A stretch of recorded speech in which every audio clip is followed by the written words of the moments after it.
গরু ছুটে গেছে, গরু ধরতে পারছে না কেউ। এই তো ধরে ফেললো, ধরে ফেলছে ভাই। ভাই হ্যাঁ, ভাইকে নিয়ে গেল,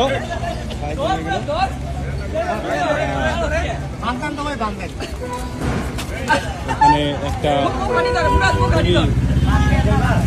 রোমাঞ্চকর কাহিনী হয়ে গেল। গরুটা ছুটে কোথা থেকে আসলো কেউ বলতে পারে না, কিভাবে কোথা থেকে আসলো।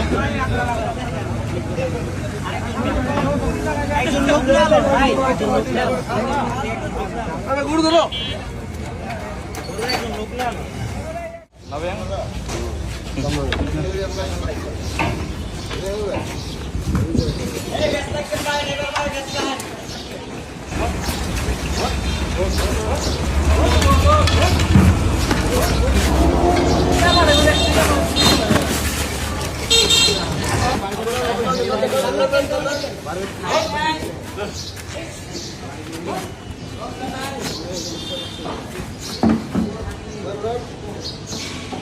ले जाओ